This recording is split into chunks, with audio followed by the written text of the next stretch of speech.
दूसरी परंपरा ब्राह्मण परंपरा कहलाती है और ये बहुत क्रांतिकारी है। इनका कहना है कि भगवान अथवा अस्तित्व ये आकाश जैसा है, ठहरा हुआ है, इसमें कोई भी गति नहीं है और इसलिए कर्म का कोई महत्व नहीं रह जाता क्योंकि कर्म में गति है। इनका कहना है वही अनेकों अनेकों रूपों में प्रकट हो रहा है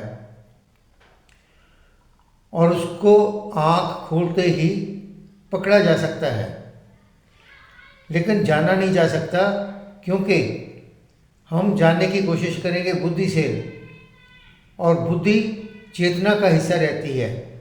जैसे चिमटे का अगला हिस्सा पिछले हिस्से को नहीं पकड़ सकता,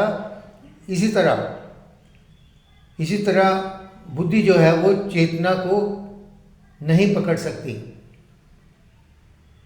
हमारे जीवन की जितनी भी धारणाएं हमने बना रखी हैं वो सारी मनुष्य की धारणाएं हैं, मनुष्य की मान्यताएं हैं।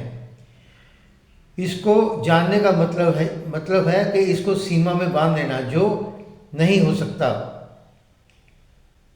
ये परंपरा का कहना है कि तुम ही ब्रह्म हो। अब ये मानना किसी के लिए भी मुश्किल हो जाता है कि मैं ही ब्रह्म हूँ, क्योंकि मैं अनेकों पाप करता हूँ, चोरियाँ करता हूँ, धोखा देता हूँ, जुआ खेलता हूँ और मैं कैसे ब्रह्म हो सकता हूँ। लेकिन इस परंपरा का कहना है कि तुम्हारी अपनी ही मान्यताएं, अपनी ही धारणाएं हैं। अगर अपनी सीमाएं हिम्मत करके तुम तोड़ दो तो तुम्हारा स्वरूप जो है वो बाहर आ सकता है। इस परंपरा का कहना है कि तुमने कोई पाप नहीं किया, तुमने कोई जुआ नहीं खेला। हाँ, तुम्हारे शरीर ने किए होंगे और शरीर जो है, जो भी शरीर के अंग कर्म करते हैं वो सभी प्रकृति के बने होते हैं, इसलिए शरीर ने किया होगा, तुमने कोई पाप नहीं किया। क्योंकि तुम्हारे अंदर जो दृष्टा रहता है वो निर्लेप रहता है, तो इसलिए तुम ही ब्रह्म हो। भगवान का अर्थ होता है भाग्यवान अथवा जिसका भाग्य उदय हो सकता है। इन कृष्ण जी ने भी कहा है कि मैं तुम्हारे होने वाले कल की संभावना हूँ, मैं हो चुका हूँ और तुम हो सकते हो। तुम बीज हो जो अनेकों अनेक वृक्षों को, फलों को, फूलों को पैदा कर सकता है। हम लोगों ने अब मूर्तियाँ पत्थर की बना ली जिनमें कोई भी विकास नहीं है। अगर कोई चीज़ ना बढ़े तो वो पत्थर अथवा कंकर बन जाती है।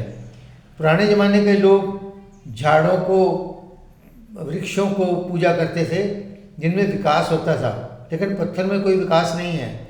वो नदियों में पैसा फेंका करते थे क्योंकि नदियों में विकास है और ये कहना चाहते थे कि मेरा पैसा जो है तुम्हारे विकास के आगे तुच्छ है, कुछ भी नहीं है।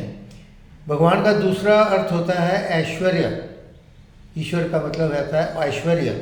हमारे अंदर वो ऐश्वर्य छुपा है। हम अगर बढ़ रहे हैं तो भगवान, अगर रुक गए तो पत्थर। वो कहते हैं कि भगवान होना ही तुम्हारी नियति है, इसलिए अपने ऐश्वर्य को प्रकट करो और तुम्हारे इस ऐश्वर्य की घोषणा से ही अस्तित्व की घोषणा हो जाएगी, अस्तित्व के ऐश्वर्य की घोषणा हो जाएगी। Thank you.